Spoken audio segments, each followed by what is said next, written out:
Now you can record this lecture. Start करते हैं energy के बारे में। थोड़ा बहुत एनर्जी के बारे में जो आपको पता है वो फास्टली बताता हूं मैं।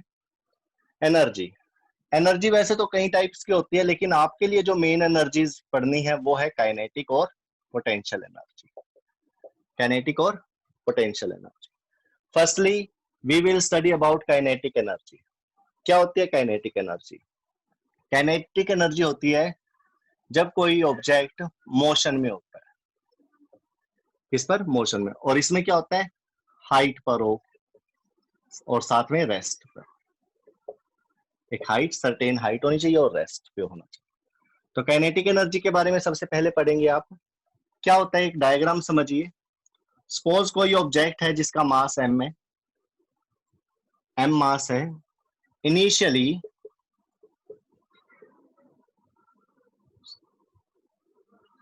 सपोज उसकी जो इनिशियल वेलोसिटी है वो है u वेलोसिटी से वो चल रहा है। अगर u वेलोसिटी से चल रहा है तो आपने क्या करा?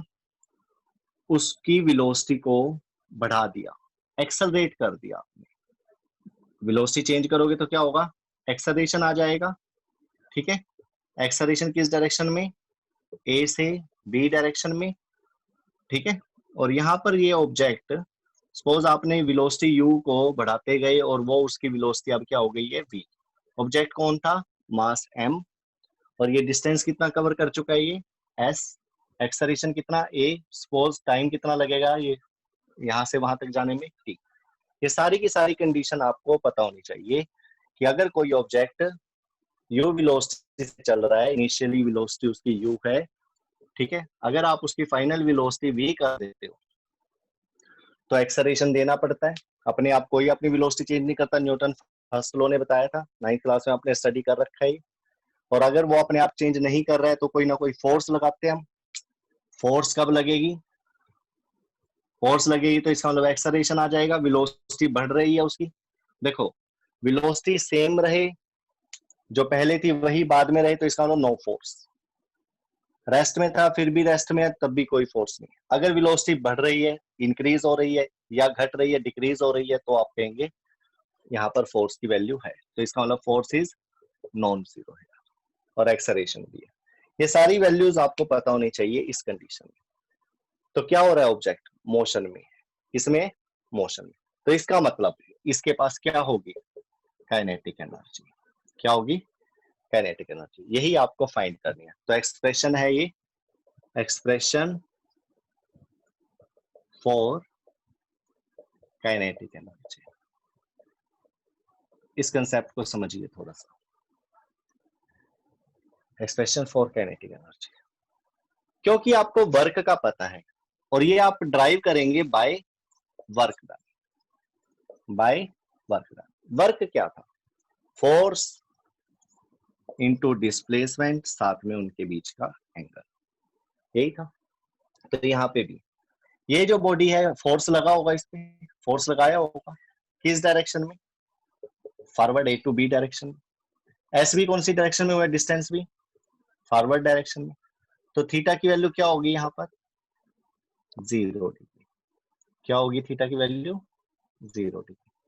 पुट कर दीजिए। W is equal to F S cos 0 degree. Cos 0 degree क्या है? 1 एस। एफ की वैल्यू क्या होगी यहाँ पे? फोर्स। मास कितना है? m। एक्सेलरेशन कितना है? तो फोर्स की वैल्यू क्या होगी यहाँ पर? Mass into acceleration. ये पुट कर सकते हो, ठीक है। तो ये आ गया work done, W is equal to MAS। But यहाँ पर AS, इक्वेशन ऑफ मोशन याद है आपको? एक रिलेशन था उसके अंदर, v square minus u square is equal to 2AS। ठीक है, यहां से AS की वैल्यू क्या होगी? v square minus u square upon 2। तो ये वैल्यू आप यहाँ पे पुट कर सकते हो। पुट करिए। W is equal to M v square minus u square upon 2। ठीक है। इसके बाद यहां से दो टॉपिक निकाल देंगे हम, दो आर्टिकल निकाल लेंगे, एक्सप्रेशन फॉर काइनेटिक एनर्जी और साथ में निकाल लेंगे work energy theorem. Work energy theorem इसी को ओपन करिए, आपको मिलेगा mv²/2 माइनस mu²/2। ठीक है। W is equal to half mv², ये होगी काइनेटिक एनर्जी, वो भी फाइनल हाफ mv²। देखो मास वेलोसिटी, तो काइनेटिक एनर्जी बी पॉइंट पर कितनी होगी, half mv²। Kinetic energy initial point पे कितनी होगी, हाफ mu²। तो यहाँ पर half mv² minus half mu² का मतलब क्या होगा, final kinetic energy minus initial kinetic energy is equal to क्या होगा, work done. Is equal to क्या होगा, वर्क डन। एक एक्सप्रेशन तो ये हो गया आपका, ये वाला प्रूव हो गया वर्क एनर्जी थ्योरम। दूसरा काइनेटिक एनर्जी का प्रूव करते हैं। अगर ऑब्जेक्ट इनिशियली एट रेस्ट हो, मतलब यू की वैल्यू क्या हो, 0, तो यहाँ पे यू की वैल्यू 0 पुट करिए। W इज इक्वल टू क्या आ जाएगा, only half mv²। This work done is kinetic energy. ये जो वर्क डन होगा मास और वेलोसिटी के साथ है, तो आप इसको क्या बोलेंगे, काइनेटिक एनर्जी। क्योंकि वर्क और एनर्जी सेम यूनिट होती है, मैथमेटिकली दोनों क्या होते हैं, सेम होते हैं। और आपने ये देख भी लिया है कि वर्क का फार्मूला लेकर ही आपने काइनेटिक एनर्जी के फार्मूले बनाए हैं। तो इसमें कोई मतलब दो राय नहीं है कि वर्क और एनर्जी एक ही चीज है। पढ़ने में अलग अलग है, समझने में, फील करने में अलग अलग है, लेकिन मैथमेटिकली दोनों सेम है। ठीक है, तो नोट कर लीजिए इसको, ये काइनेटिक एनर्जी का एक्सप्रेशन है। उसके बाद थोड़ा बहुत पोटेंशियल एनर्जी के बारे में पढ़ेंगे आप, इसके ऊपर एक क्वेश्चन भी करेंगे, बल्कि जो ये फार्मूले इनके ऊपर भी रिवीजन में डाल लेंगे कुछ question.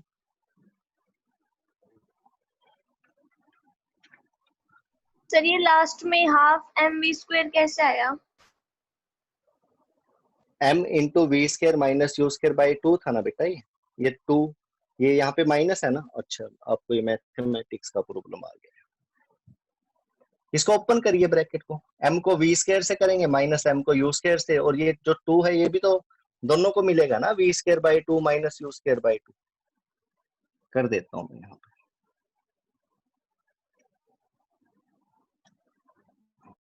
W is equal to m v²/2 minus u²/2, ऐसे लिख सकते हैं ना इसको।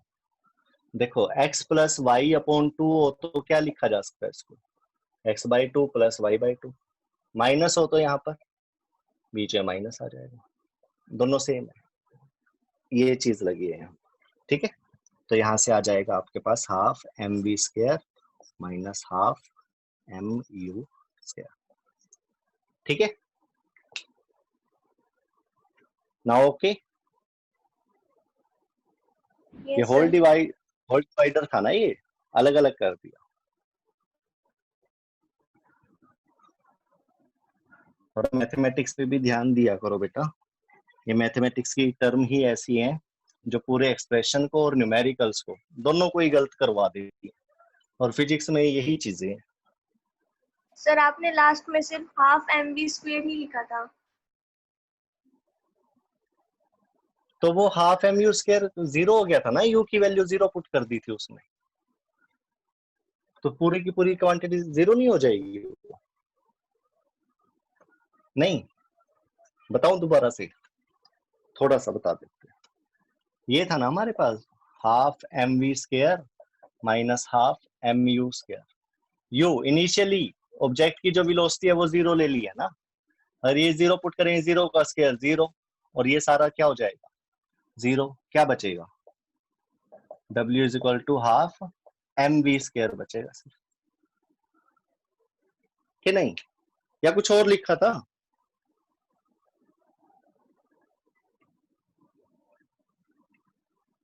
कुछ और तो नहीं लिखा था इसके बाद।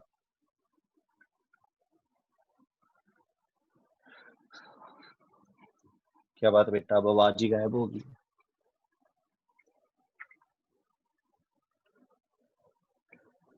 यस चलो सर, यही लिखा था। चलो कोई बात नहीं। Expression for potential energy. Potential energy को भी वर्क डन की हेल्प से ही करेंगे, लेकिन थोड़ा सा बता मतलब देखते कि कैसे मतलब ये आप करते हैं। ये ले लीजिए अर्थ, ठीक है। अर्थ, अर्थ के सरफेस पर कोई ऑब्जेक्ट ले लिया आपने जिसका मास क्या है, m। मैंने इसके ऊपर फोर्स लगाई ऊपर की तरफ, और ये बॉडी कितनी हाइट पर, h हाइट पर। तो ये मेरे लिए क्या होगा, ये डिस्प्लेसमेंट किस डायरेक्शन में, ऊपर की तरफ। फोर्स भी क्या है, ऊपर की तरफ लगी है। थीटा की वैल्यू क्या होगी इन दोनों के बीच में, 0 डिग्री। लेकिन कोई बात नहीं, हम अपने बाकी पॉइंट्स पर ले आते हैं। इनिशियली ऑब्जेक्ट की वेलोसिटी क्या है, 0। सॉरी, जब आप यहाँ पे फोर्स लगाओगे तो यहाँ पे आपको क्या मिल जाएगा, एक्सेलरेशन। क्या मिल जाएगा, एक्सेलरेशन ऊपर की तरफ। डिस्टेंस मिल गया, m मिल गया, a मिल गया। टाइम भी लगेगा ऊपर तक जाने में।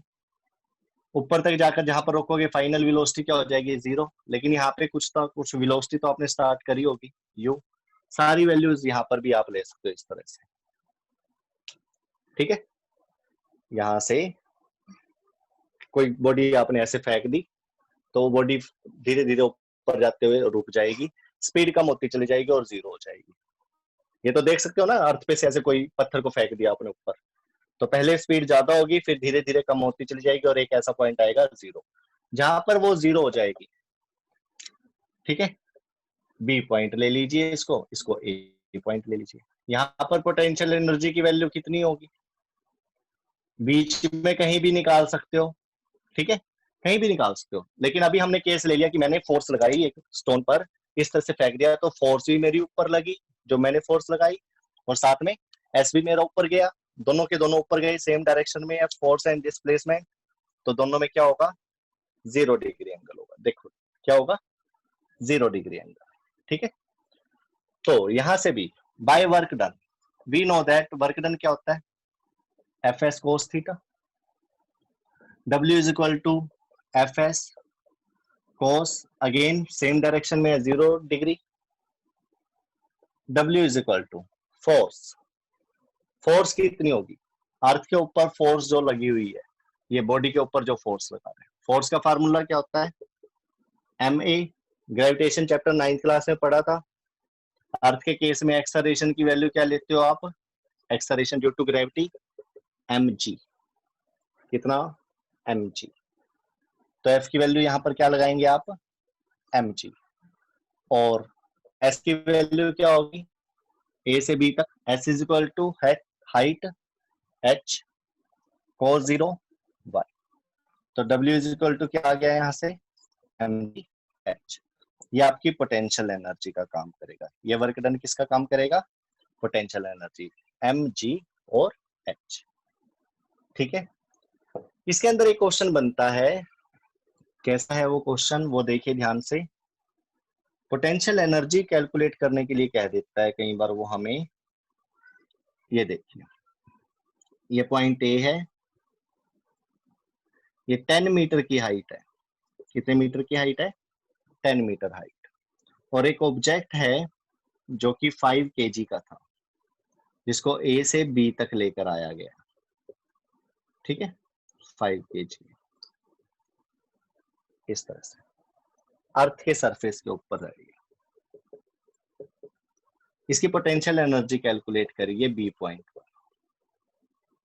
बी पॉइंट पर पोटेंशियल एनर्जी कितनी होगी इसकी, simple, W is equal to mgh। Potential energy mgh, m की वैल्यू कितनी है यहाँ पर, 5 किलोग्राम।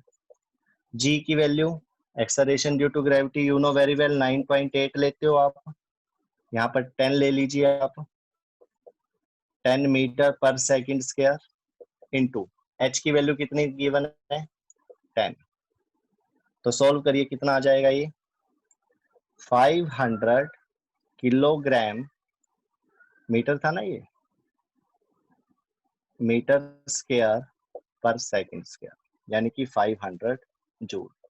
तो ये पोटेंशियल एनर्जी होगी आपकी, नंबर 1 इस पॉइंट पर। दूसरी बात, अगर यही चीज अर्थ के सरफेस से कोई जिगजैग मतलब इस तरह से स्टेप बना ले, ठीक है, चलो ये अर्थ को सर्कल ये गोलाई में ना लेकर इस तरह से ले लेता हूं। एक तो आपने यहां से यहां तक गए हो डायरेक्टली वर्टिकली अपवर्ड, दूसरा आप स्टेप बाय स्टेप जा रहे हो।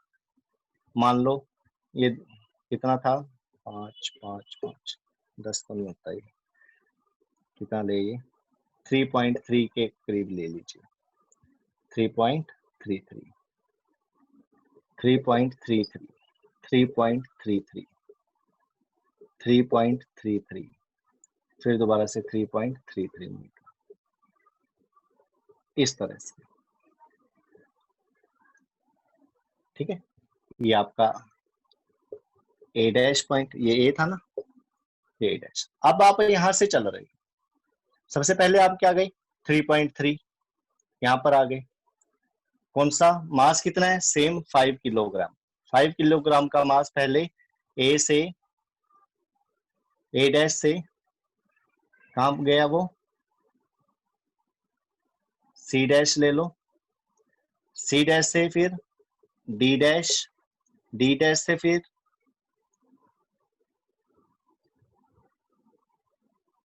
ई डैश, ई डैश से फिर एफ डैश, एफ डैश से फिर जी डैश, और जी डैश से फिर वो बी। मतलब इस तरह से पहले ऊपर, फिर इधर चला, फिर इधर चला, फिर इधर चला, फिर इधर चला। तब इसके इसमें पोटेंशियल एनर्जी कैसे कैलकुलेट करोगे, देखो अभी भी हाइट पे ही पहुंचा है वो, लेकिन स्टेप बाय स्टेप। तो ऐसे केस में पोटेंशियल एनर्जी कैसे निकालते हैं, फार्मूला देखिए क्या है, mgh। ये मैटर नहीं करता कि पाथ कैसा था, पोटेंशियल एनर्जी में एक पॉइंट नोट कर लीजिए, not depend on path. Potential energy does not depend on path followed, ठीक है। पोटेंशियल एनर्जी में पाथ फॉलोड नहीं देखा जाता। किसकी चीज के ऊपर डिपेंड करता है, ये depends on initial and final point, मतलब एक तरह से अर्थ के सरफेस से हाइट के ऊपर। तो इसके अंदर भी सेम आंसर रहेगा आपका पोटेंशियल एनर्जी। ये ध्यान रखना कि आप जैसे मर्जी जाइए, ठीक है, मान लो यहां से आप ऐसे घूम के ऐसे भी जाओगे, ठीक है, तो भी पोटेंशियल एनर्जी सेम ही आएगी, क्योंकि इनिशियल से फाइनल पॉइंट का हाइट देखा जाता है। इस चीज को ध्यान रखना, जैसे मर्जी जाइए आप बी पॉइंट तक, कोई भी पाथ के ऊपर डिपेंड नहीं करेगा, सिर्फ उनके बीच का जो ये डिस्प्लेसमेंट दिख रहा है आपको, शॉर्टेस्ट डिस्टेंस दिख रहा है, शॉर्टेस्ट हाइट दिख रही है, इसके ऊपर डिपेंड करेगा। ये काफी इंपॉर्टेंट टॉपिक है ये वाला, जो स्टेप बाय स्टेप का बनाया है। पोटेंशियल एनर्जी निकालते रह जाते हैं बच्चे इसमें। Next, conservative and non conservative force, काफी इंपॉर्टेंट टॉपिक। कुछ फोर्सेस हमारे पास कंजर्वेटिव होती है और कुछ फोर्सेस हमारे पास नॉन कंजर्वेटिव होती है। दोनों में क्या डिफरेंस है, कैसे पता लगेगा, कुछ एग्जांपल भी है इसके, वो एग्जांपल भी ध्यान रखने आपको, बार बार प्रूव तो करोगे नहीं सबको, तो थोड़े से एग्जांपल भी अपना ध्यान रखो, और कैसे मतलब ये होती है, क्या होता है इसमें, वो पता होना चाहिए। कंजर्वेटिव एंड, और जहां तक ये कोर्स हो जाएगा ना आपका 4th यूनिट में, वहां तक ही एग्जाम में क्वेश्चन डाले जाएंगे, ठीक है। हो सकता है 2-4 टॉपिक रह जाए आपके, तो घबराने की जरूरत नहीं है, वो एग्जाम में नहीं आएंगे। पीडीएफ मैंने आपके पास भेज दी है, फुल यूनिट की भेजी है, तो जो चीज नहीं करवाई है उसके ऊपर आपने कंसंट्रेट या फोकस नहीं करना, और तंग भी नहीं होना उसको लेकर। 1-2 टॉपिक हो सकते हैं, 2-4 टॉपिक हो सकते हैं जो हमारे रह सकते हैं। कंजर्वेटिव फोर्स और non conservative force, conservative force कौन सी होती है? कंजर्वेटिव फोर्स में अभी अभी मैंने पोटेंशियल एनर्जी के केस में बताया था, इसे ही बता देता हूं। कंजर्वेटिव फोर्स वो होती है जो इनिशियल एंड फाइनल पॉइंट पर डिपेंड करती है। Depend on initial and final point and not depends on path के ऊपर डिपेंड नहीं करती। इसका उल्टा वहां पर है, ये पाथ के ऊपर डिपेंड करती है, डिपेंड ऑन पाथ। इनिशियल और फाइनल पॉइंट पे ये डिपेंड नहीं करती, पाथ चाहिए इसको। ठीक है। सेकंड, कंजर्वेटिव फोर्स, अगर क्लोज्ड पाथ में वर्क डन लिया जाए, सॉरी इनिशियल एंड ये इसका वर्क डन के ऊपर, वर्क डन से पता लगाएंगे आप इसका। क्लोज्ड पाथ में जो वर्क डन होगा वो 0 होगा। कंजर्वेटिव फोर्स कौन सी होती है? जिसके अंदर जो वर्क डन है वो इनिशियल और फाइनल पॉइंट पर डिपेंड करता है, पाथ पर नहीं। दूसरा, क्लोज्ड पाथ में वर्क डन क्या होगा? उसमें 0। किस केस में? अगर फोर्सेस कंजर्वेटिव होगी तो। सेकंड, नॉन जीरो होगा। क्या होगा? Non zero. ठीक है, तो करें इसको, अब थोड़ा सा डिफाइन करें। कंजर्वेटिव फोर्स कौन कौन सी होती है? Electrostatic force conservative, gravitational force conservative,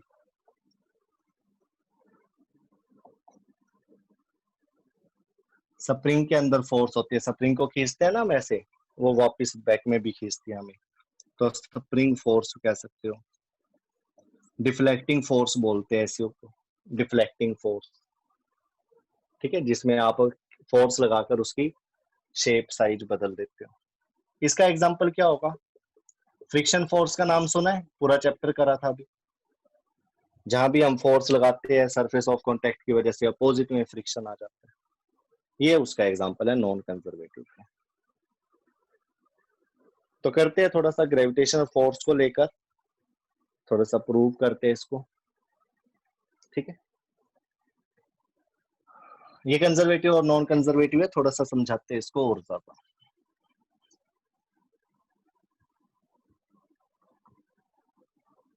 चलो वो लिखा रहने देते हैं, उसका उल्टा हमें देखना पड़ सकता है।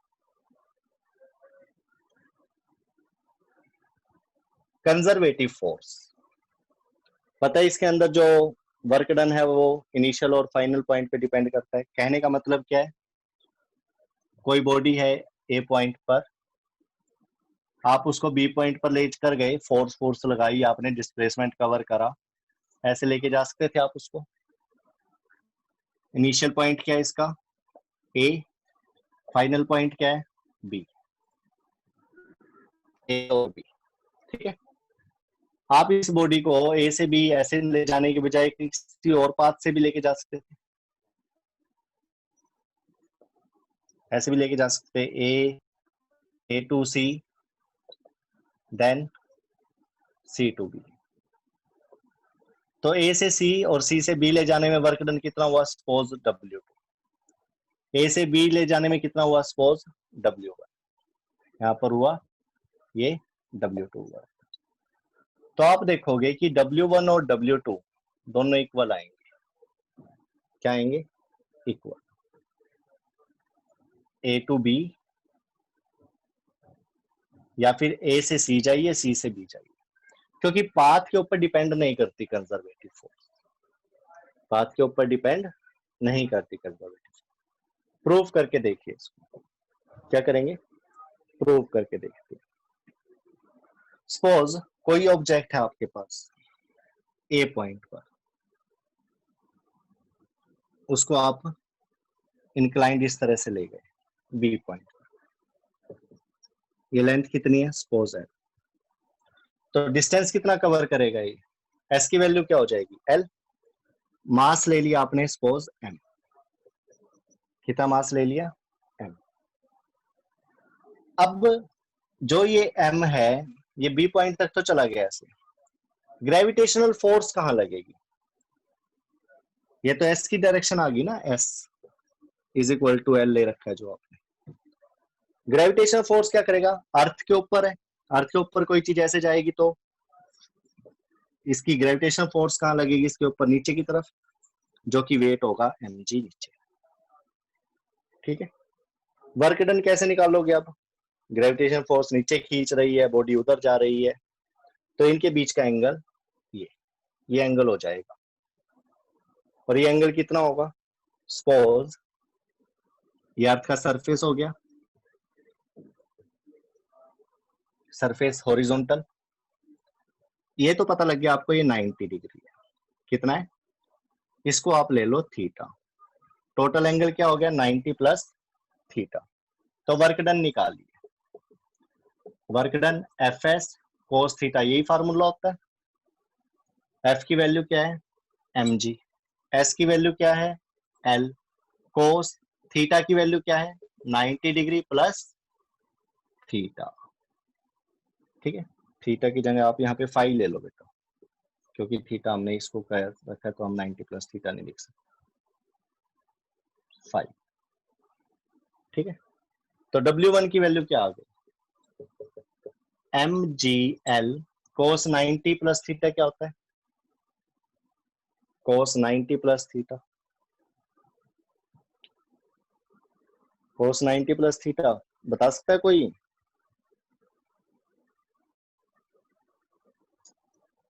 Pi by 2 plus theta minus sign theta, क्या होगा माइनस साइन थीटा, ये माइनस आ जाएगा।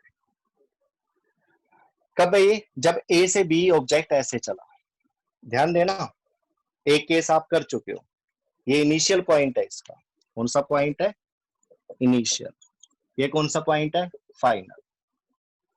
तो इस रास्ते पे जो W1 वर्क डन की वैल्यू आई है वो आई है आपके पास minus M G L sine theta. अब इसी चीज को मैं दूसरे पाथ से लेके जा रहा हूं। ठीक है, दूसरा पाथ क्या, मैं पहले जा रहा हूं ए से बी, सॉरी ए से सी, और फिर जा रहा हूं सी टू बी। मैंने पाथ बदल दिया, ए से सी, सी से बी, लेकिन हाँ फाइनली मैं बी पे ही पहुंच जाऊं। अब मैं इसके लिए वर्क करूंगा, अब मेरे को ये वर्क चाहिए, कौन कौन सा, एक तो ए टू सी और फिर चाहिए सी टू बी। ठीक है, थोड़ा फेयर करो इस डायग्राम को, यहां पर, यहां से काफी समझ में आ जाएगा आपको ये।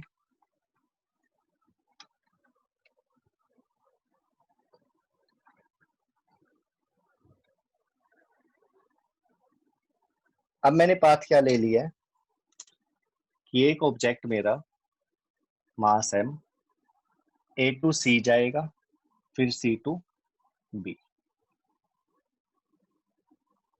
ठीक, and you know very well, जो ये लेंथ है मेरी ए से बी वाली, ये एल गिवन है।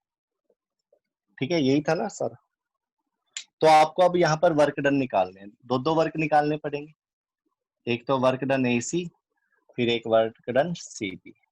और आपको कंजर्वेटिव फोर्स के लिए प्रूव करना है, जो आपका W1 आया था, है ना, W1, ये W1 क्या वैल्यू थी minus M G L sine theta.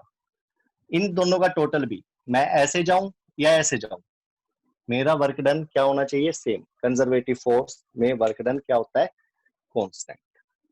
ठीक है, कोई भी पाथ हो, इनिशियल और फाइनल पॉइंट पर डिपेंड।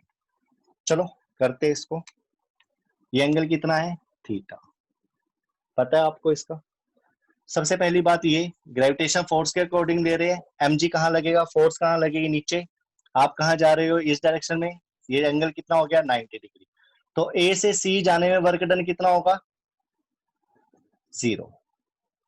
आया समझ में, 90 degree perpendicular, force and displacement, displacement जो भी हो डजंट मैटर, क्या जाएगा 0, वर्क डन, ये फोर्स नीचे डिस्प्लेसमेंट इधर। चलो, अब इस सी पॉइंट पर आ चुका है मास आपका। अब फोर्स कहां लगेगी? नीचे, ग्रेविटेशनल फोर्स। ठीक है, अब कहां जाना आपने? सी से बी। सी से बी आप डिस्प्लेसमेंट कहां कवर करोगे? ऊपर की तरफ। लेकिन इसकी वैल्यू कितनी होगी? ये राइट एंगल ट्रायंगल दिख रही है आपको? इसकी वैल्यू कितनी होगी? निकाल सकते हो आप, P B P upon H H B से। ये वाली साइड कितनी होगी? L sine theta. क्या होगी बेटा? ये एल साइन थीटा। करके दिखाऊं? ये एंगल थीटा, ये एल है, ये हाइपोटेन्यूस, ये परपेंडिकुलर होगा थीटा के सामने, परपेंडिकुलर, ये बेस। तो ये चाहिए आपको perpendicular upon hypotenuse. Perpendicular upon hypotenuse किसके इक्वल होगा? साइन थीटा के। तो sine theta is equal to perpendicular upon hypotenuse. तो क्या आ गया यहाँ से परपेंडिकुलर की वैल्यू? L sine theta. तो यहाँ पर ये वाला केस आ गया आपके पास। तो दूसरा work done C to B के लिए निकाल लोगे आप, डब्ल्यू सी बी। फोर्स की वैल्यू नीचे की तरफ, डिस्प्लेसमेंट ऊपर की तरफ, है ना? और कोस थीटा, थीटा कितना होगा इन दोनों में? 180 डिग्री। कितना होगा? 180 डिग्री। तो लगाइए वैल्यू, एफ की वैल्यू एम जी, एस की वैल्यू एल साइन थीटा। क्या होगी? L sine theta. साथ में कोस, इन दोनों के बीच में एंगल कितना है? 180 डिग्री। ठीक है, कोस 180 कितना होता है? -1। तो माइनस बाहर आ जाएगा, M G L sine theta. तो डब्ल्यू सी बी क्या आ गया आपका? M G L sine theta. W A B कितना था? 0। दोनों का टोटल क्या होएगा? इसके इक्वल। यानी कि पाथ आपका जहां मर्जी से हो, इनिशियल और फाइनल पॉइंट पता होने चाहिए आपको। डब्ल्यू ए से सी प्लस डब्ल्यू ए से बी, तब भी आपका जो रिजल्ट है वो क्या आया है? -mgl sin theta. क्लियर है ये स्टूडेंट्स? Yes sir. तो कंजर्वेटिव फोर्स में पाथ फॉलोड डिपेंड नहीं होता वर्क डन के लिए। ठीक है, उसके बाद नॉन कंजर्वेटिव फोर्स के लिए पढ़ते हैं। देखो, नॉन कंजर्वेटिव में पाथ डिपेंड करता है, ठीक है, और वर्क डन क्या रहेगा? हमेशा क्लोज्ड पाथ में। देखो यहाँ पे क्लोज्ड पाथ में लिखा, क्लोज्ड पाथ में उसमें क्या था? 0। क्लोज पाथ के लिए भी प्रूव करें इसको? चलो करते हैं। फर्स्ट पॉइंट तो कर दिया प्रूफ, सेकंड भी कर लेते हैं इसके लिए, फिर करते हैं नॉन कंजर्वेटिव के लिए।